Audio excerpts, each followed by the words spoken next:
¿cómo están? Quiero compartirles en esta ocasión la clase de doctrinas bíblicas, siempre lo que es esa parte de la doctrina del Padre.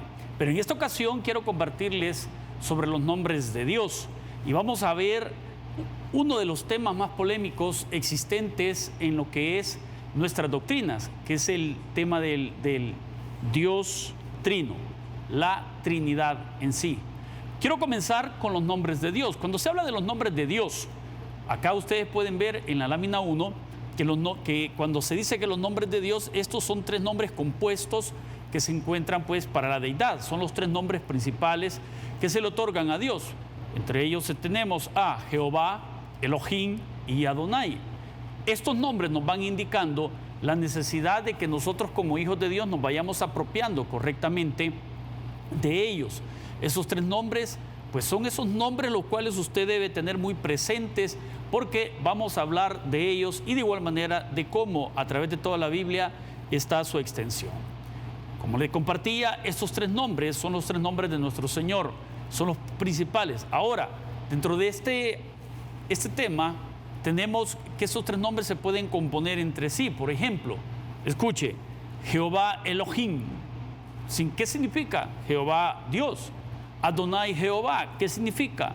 Señor Dios. ¿Y qué significa Jehová Sabaoth? También significa Señor Dios. En la siguiente lámina nosotros encontramos lo que, llámese los eruditos, llámese las personas que recibieron esta revelación de estos nombres, ellos determinaron verlo desde esta perspectiva. Voy a comenzar con este primer nombre compuesto, El Shaddai. ¿Qué significa? Dios Todopoderoso. En el Antiguo Testamento nosotros encontramos de manera constante que Dios es todopoderoso, y lo encontramos cuando Él hacía grandes prodigios, grandes señales. Los hombres de Dios, los hombres en la Biblia, ellos determinaban referirse a Él como El Shaddai. El Elión significa el Altísimo. En los Salmos encontramos constantemente esta referencia para nuestro Dios. El Olán, Dios eterno. Encontramos también en los Salmos y en muchos textos de los libros históricos este nombre de nuestro Señor. Jehová Jireh significa Jehová proveerá. También, amado hermano, encontramos nosotros en la Biblia que nuestro Dios es un Dios proveedor, y uno muy lindo que es Jehová Rafa, Jehová tu sanador. También nosotros encontramos a Dios obrando, sanando al enfermo, sanando a los heridos, obrando poderosamente. Esto se les conoce como los nombres compuestos de Dios. Pero en la siguiente lámina quiero empezar a hablarte de uno de los nombres más peculiares, más conocidos en la Biblia, que es el nombre de Jehová. Este nombre está plenamente definido en las Sagradas Escrituras, que cualquier otro nombre o título que se le pueda dar a la deidad. Este nombre proviene de la palabra Yahvé. Yahvé significa yo soy el que soy. Pero mira qué interesante lo que significa Jehová. Y aquí te lo he enmarcado en esta lámina, en azul. Dice, mira, significa Jehová, la relación que tiene Dios con el mundo, ojo, es una relación en un estado de continua actividad viviente. Eso nos enmarca que Dios participa en la creación, participó creándola y participa, y Él es parte de la creación en el sentido de que Él está siempre presente. Este significado denota su omnipresencia, este significado denota su omnipotencia, este significado denota el orden, este significado denota que Él es el dador de vida y el que sostiene con el poder de su mano toda la creación. Nosotros en la siguiente lámina, nosotros también encontramos que Jehová viene y proviene de lo que se le conoce como el tetragramatón. En la antigüedad no existía las vocales para lo que es el idioma hebreo, y aquí donde debemos de nosotros reconocer que a través del tiempo el nombre Jehová fue tomando forma, y no es de decir, hey, no, la Biblia no lo trae en el original, no, es de estar bien claros que en el original no estaba, estamos bien, pero sí estaba estas 4 palabras importantes, la Y, la H, la W y la H, a lo cual a través del tiempo se le ha conocido como, ya con las vocales, como el nombre propio de Dios. Ahora bien, Jehová también nos habla de la redención de Israel, por ejemplo, de Egipto, en donde se esclarece el verdadero significado de este nombre. Es con su Redentor que tiene que hacer Israel y por lo tanto sus pactos con ellos son mayormente bajo el nombre de Jehová. Esto nos dice que todo lo que Dios hizo, lo hizo con un fin y un propósito de redimir a un pueblo. Por eso encontramos en Éxodo 22, en Jeremías 31, 33, los pactos que Dios ha estado tratando, y así de igual manera es Jehová mismo quien impartió a Moisés el significado de este nombre. De igual manera nosotros encontramos el nombre Elohim. Este es conocido normalmente, o es el que está más frecuente en la Biblia, y en el Antiguo Testamento pues aparece muchas veces, pero también aparece como El o Eloa. Elohim se le conoce como el plural de Dios, o el plural de El o Eloa. Aparece usualmente en la poesía sagrada.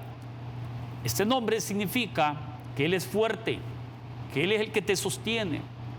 Este nombre significa que Él es aquel todopoderoso, que es la fuente de vida que nos mantiene en pie.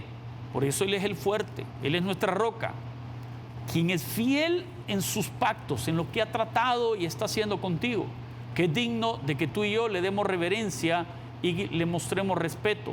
Algunos teólogos han sostenido a través del tiempo que Elohim, siendo el plural de Eloa, denota la Trinidad de la deidad. Es por eso que en Deuteronomio 6:4, este texto conocido como el Shema es una palabra hebrea que significa saber escuchar. Y los antiguos hebreos lo tenían como su práctica de la oración, que era el hecho de saber escuchar a Dios. Y el texto dice así: Jehová nuestro Elohim es uno.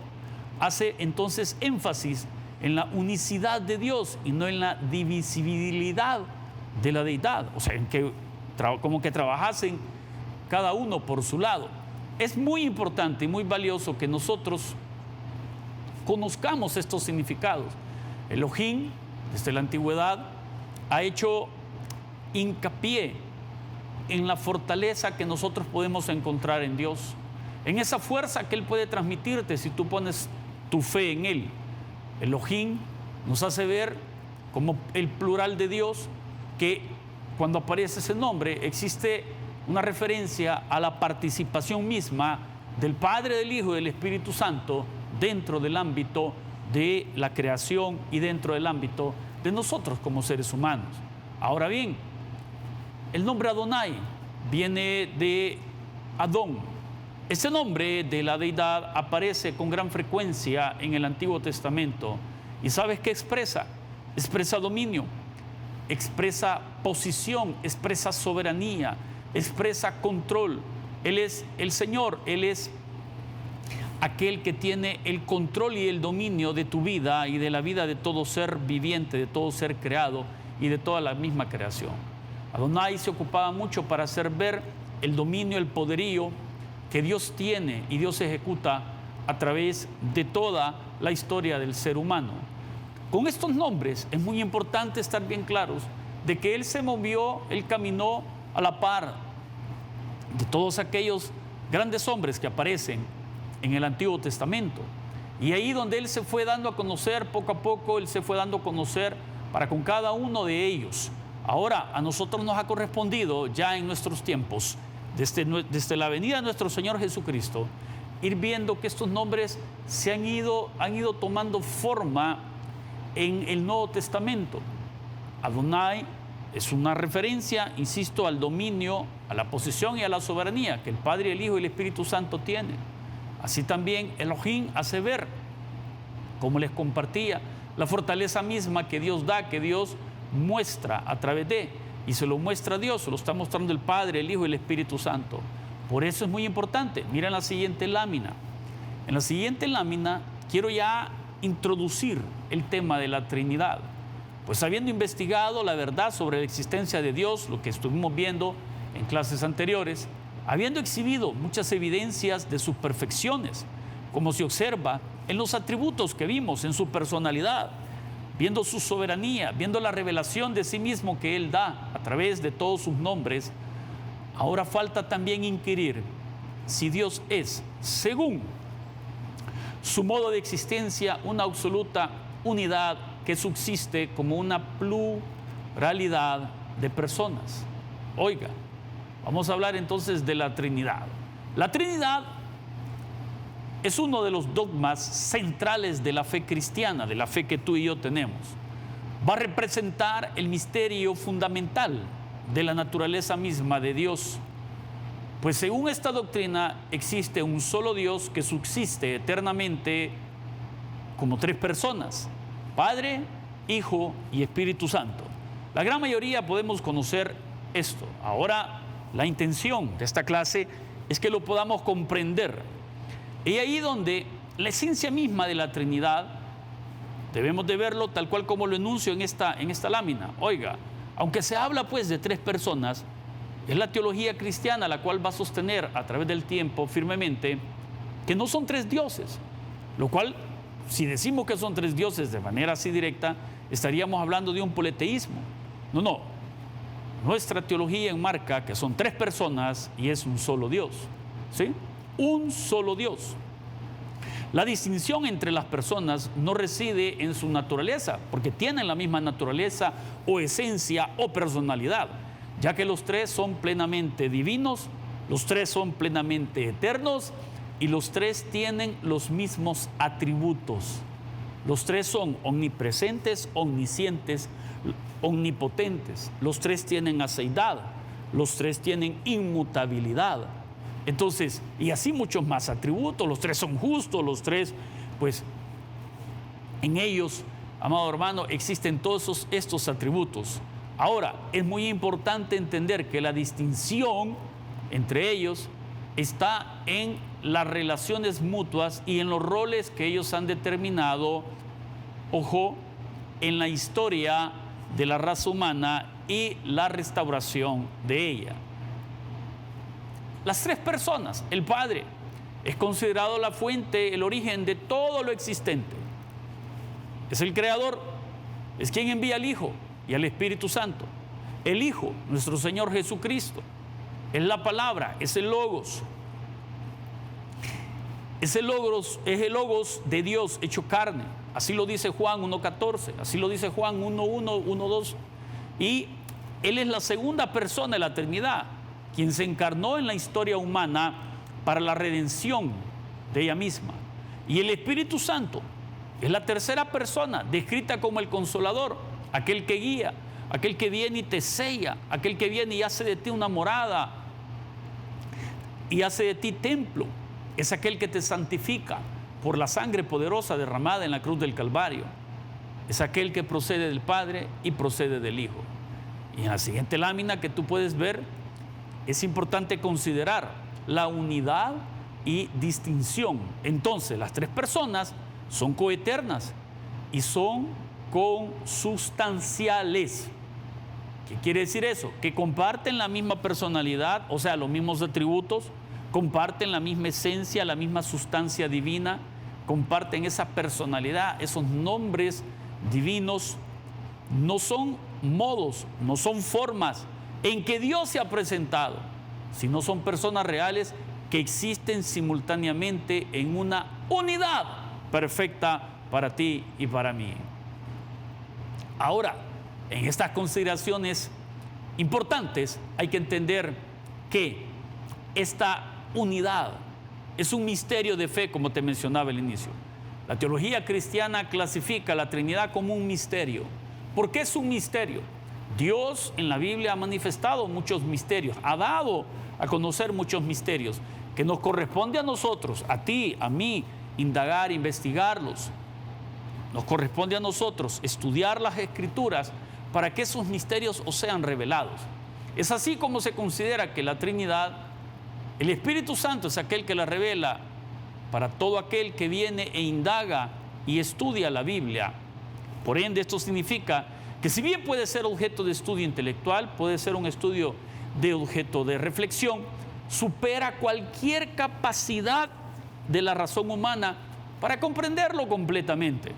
Entonces se considera una realidad divina que solo puede conocerse a través de esa revelación que el Espíritu Santo da a los creyentes. Otra consideración importante que debemos de tener, que la Trinidad tiene una base bíblica, ya que el término no aparece en sí tal cual explícitamente, no aparece en la Biblia. La doctrina se deriva de pasajes donde se menciona a las tres personas juntas. Te puedo dar un ejemplo de ello. Por ejemplo, allí en Mateo 28, 19, donde la Biblia nos dice: id pues y haced discípulos a todas las naciones, bautizándolos en el nombre del Padre, del Hijo y del Espíritu Santo. Tú puedes ver en esta lámina, hago énfasis en lo que nuestro Señor Jesucristo mismo dijo: id pues y haced discípulos a todas las naciones, bautizándolos en el nombre del Padre, del Hijo y del Espíritu Santo. El Hijo honrando al Padre, el Hijo dándole lugar también al Espíritu Santo y honrándolo tal cual como se debe. Entonces tenemos esta y muchos textos más como base bíblica que lo vamos a ver pues acá a continuación. Entendiendo esos aspectos, la naturaleza de Dios va a presentar a la Trinidad como un misterio para la mente finita nuestra. El trino modo de esta existencia es importante entenderlo, que es un misterio que debemos de estudiar. Ahora bien, ¿qué te puedo aconsejar para que tú lo puedas comprender y entender? La doctrina de la Trinidad se deriva completamente de la revelación. Eso ya lo aclaramos. Es así que todos los teólogos lo han definido y principalmente han determinado un método para comprender este misterio. Este método es conocido como la revelación progresiva. Escucha, la revelación progresiva es uno de los métodos el cual apoya y respalda a la teología sistemática, que es donde está basada nuestro pensum para poder tener una mayor comprensión de las Escrituras. Este método llamado revelación progresiva tiene una base fundamental en todos los aspectos hermenéuticos que le respaldan, como también en el hecho de que tú agarras un tema y, mira, te permite analizar un tema bíblico desde Génesis hasta Apocalipsis e ir completando las piezas de cómo Dios las ha ido revelando, porque es un misterio, acuérdate, las ha ido revelando y las va dando a través del tiempo de los 1500 años promedio que Él se tardó en darnos los 66 libros de la Biblia. Es en base a este método que la Trinidad se puede visualizar en la Biblia de forma tal que se determina la misma naturaleza, personalidad, atributos, nombres divinos para las tres personas de la Trinidad. En pocas palabras, ese misterio ha sido un misterio revelado que comenzó en Génesis y terminó en Apocalipsis. Entonces basta con que se empiece a analizar desde Génesis el tema de la Trinidad. No vamos a encontrar la palabra de manera concreta, pero vamos a ir viendo cómo Dios ha ido desarrollando a través de toda la Biblia este tema de la Trinidad. Mira qué interesante lo que te estoy compartiendo para que podamos entender esta maravilla que la Biblia nos expresa. Es en sí la Trinidad aquella que ha sido revelada por el Señor. Te quiero poner un ejemplo. Mira, en Génesis 19:24 encontramos lo siguiente. Mira lo que dice ahí la lámina. Entonces Jehová hizo llover sobre Sodoma y sobre Gomorra azufre y fuego de parte de Jehová desde los cielos. Mira qué interesante. Ahí estamos hablando que está participando el Hijo y está participando el Padre. Ahora te pongo en contexto de Génesis. Desde el capítulo 18 nosotros encontramos que Abraham recibe la visita de tres personajes. En el camino del relato, de repente dos de ellos son enviados a Sodoma y Gomorra, pero hubo uno que se quedó con Abraham y Abraham empieza a tratar a ese uno como Dios. Como Dios. Es ese personaje que se quedó con Abraham, una de las cristofanías le podemos llamar, o teofanías le llaman otros.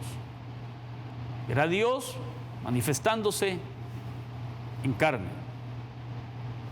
Estuvo con Abraham, caminó, el capítulo 18, parte 19 de Génesis, caminó con nuestro Señor, con Abraham, nuestro Señor con Abraham.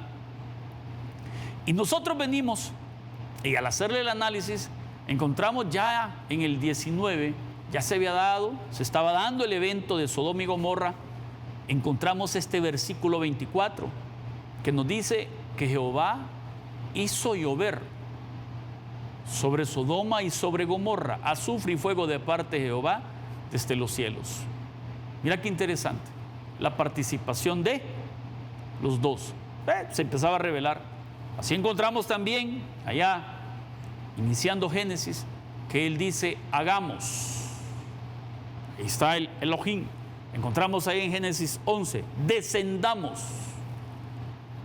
Estamos observando en la Biblia aquellos textos que nos dan la luz, según la revelación progresiva, sobre la Trinidad.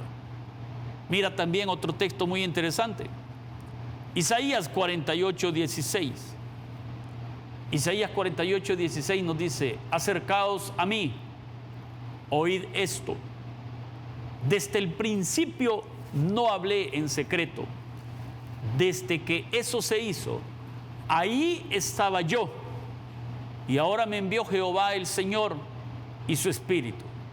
Encontramos en Isaías 48, 16 a las tres personas de la Trinidad, obrando, manifestándose, desarrollando una acción. Encontramos a las tres personas. Ahí en Isaías se estaba dando esa luz. Dice, ahí estaba yo y ahora me envió Jehová el Señor y su Espíritu. Isaías es conocido dentro del ámbito de la teología como el quinto evangelio, porque habla de la gracia venidera, habla de la gracia, de la redención que iba a venir por medio de nuestro Señor Jesucristo. Ahora pasémonos al Nuevo Testamento. Por ejemplo, en Mateo 3, 16 y 17 nos dice, y Jesús, después de que fue bautizado, subió luego del agua, y he aquí los cielos le fueron abiertos, y vio al Espíritu de Dios que descendía como paloma y venía sobre él.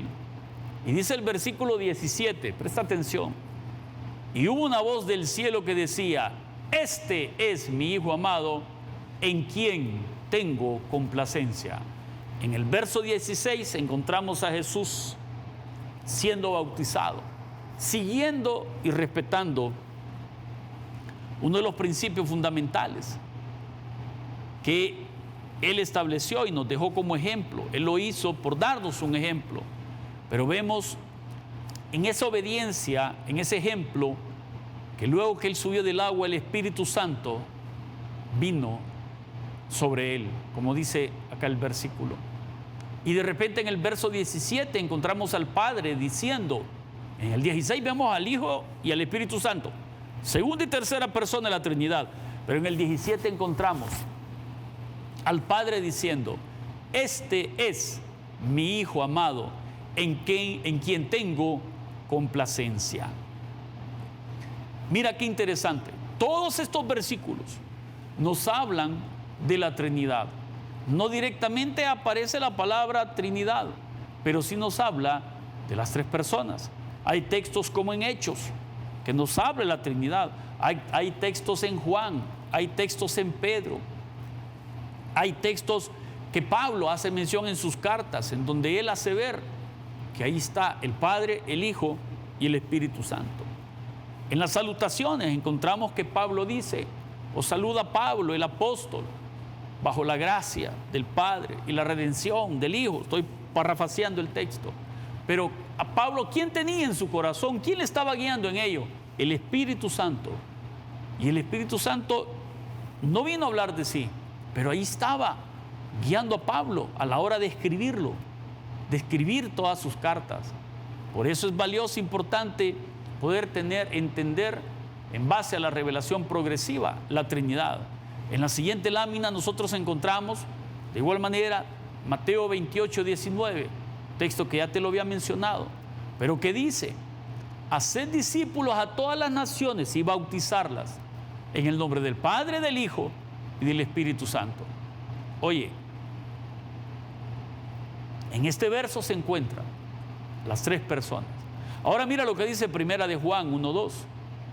Elegidos según la presciencia de Dios. Elegidos según la presciencia de Dios Padre. ¿Qué quiere decir eso? El previo conocimiento que Dios tiene de lo que todo ser humano hace. Porque Dios vive en una eternidad. Dios vive en la eternidad. Él ya estuvo en tu futuro, Él ya estuvo en tu pasado, y está en tu presente. Y ya estuvo en tu futuro. Ya estuvo en mi futuro. Entonces el atributo de la presciencia es algo que le pertenece solo a Dios, porque Él es eterno. Y dice el versículo, te lo voy a volver a leer, 1 de Pedro 1:2. Elegidos según la presciencia, el previo conocimiento que tiene Dios de lo que tú y yo vamos a hacer. Y dice el versículo, elegidos según la presciencia de Dios Padre, en la santificación del Espíritu Santo, van dos, para obedecer y ser rociados con la sangre de Jesucristo. Ahí están los tres. Pedro también lo reconoce. Pedro también lo menciona a las tres personas. Por ende, es valioso, importante también reconocerlo nosotros. Reconocer que son tres personas y es un solo Dios. En Efesios capítulo 4, versículo 5 encontramos un Señor, una fe, un bautismo. Y en el verso 6 nos dice, un Dios y Padre de todos. Un Dios y Padre de todos, el cual es sobre todos, el cual es por todos y el cual es en todos. Ahora quiero mostrarte acá en Efesios 4:6 que ahí está la Trinidad. Si tú lo lees en primera persona, mira qué lindo lo que dice. Un Dios y Padre de todos. Ese es el texto como lo dice literal. Ahora leámoslo en primera persona. Un Dios y Padre de mí, el cual es sobre mí, el cual es por mí y el cual es en mí. El Padre está sobre mí, el Hijo es por mí, porque Él es Emmanuel, encarnado. ¿Qué significa Emmanuel? Dios por nosotros y Dios con nosotros. Emmanuel. Repito, Efesios 4:6, en primera persona, un Dios y Padre mío o de mí, el cual es sobre mí, el Padre es sobre mí, el Hijo murió por mí, puso su vida por mí, Él murió, Él fue crucificado por mí, Él es Emmanuel. Y la última parte dice del versículo, y en mí. ¿Qué significa eso? El Espíritu Santo en mi corazón, en mi ser, en mi alma, renovando, transformando la participación de la Trinidad en la obra regeneradora, volviendo a la vida a todo ser, a toda persona que se acerca a Él. Maravilloso, lindo, maravilloso. Por eso es valioso, hermana, hermano, amigo que nos escuchas, escudriñar las Escrituras. Y cuando vas a ellas, es Dios mismo que te va iluminando la mente, el corazón. Por eso es importante tomar la determinación de acercarse a nuestro seminario, a prepararse, a estudiar, para que sistemáticamente Dios vaya iluminando tu mente y aclarando dudas y también quitando todas aquellas enseñanzas que no están en la palabra, que tal vez te han hecho creer que ahí están. Y hablando de la Trinidad, Primera de Juan capítulo 5, en su versículo 7 nos dice, porque tres son los que dan testimonio en el cielo, el Padre, el Verbo, que es nuestro Señor Jesucristo, y el Espíritu Santo. Estos tres son uno. estos tres son uno. Mire qué lindo. Deuteronomio allá nos decía, si se recuerdan, oye Israel, Jehová, nuestro Dios, Jehová, uno es. Aquí en 1 de Juan 5:7 nos lo aclara, porque los tres son uno. Allá no está hablando de 4, de 5, de 6, de 7, no, está hablando de 3, ya que en la revelación progresiva Dios ha determinado o determinó enseñándolo así. Ahora te preguntarás, ¿y por qué Dios lo hizo así? Es que mira, venimos de un mundo en donde el enemigo se aprovechó grandemente de que el hombre estaba sin Dios. Y el enemigo buscó que el hombre adorara cualquier cosa menos al Dios verdadero. Minó su mente, contaminó su alma de una manera tal que encontramos aún en Reyes, encontramos aún en los libros históricos de la Biblia a hombres sacrificando a sus hijos a dioses paganos. Encontramos en las culturas antiguas haciendo ritos en donde se quitaban vidas, se ofrecían cosas, wow, increíble, porque se creía y se tenía en la mente a lo que en la historia, en la teología se le llama la creencia de los dioses territoriales. Esa creencia la estableció el enemigo en el corazón de todas las personas de la antigüedad, de muchas personas de la antigüedad. Dios tomó a un hombre con ese pensamiento, lo sacó de un lugar y lo llevó a otro, lo trajo a la tierra de Canaán y lo anduvo paseando por Egipto, lo trajo de nuevo a Canaán, lo anduvo por un lado, lo anduvo por otro lado. ¿Sabes con qué fin? Con el fin de quitarle la idea de la existencia de que los dioses de sus padres le seguían a cualquier lugar y que él pudiera madurar la idea que el único y verdadero Dios era aquel que le cuidaba. Te estoy hablando de Abraham, el padre de la fe. Este hombre fue tomado de Ur, fue llevado para Harán, de Harán fue pasado para Canaán, de Canaán a Egipto y sucesivamente. Pero él notaba algo, que Jehová Dios, el Adonai, el Elohim, andaba con él, no le abandonó, andaba con él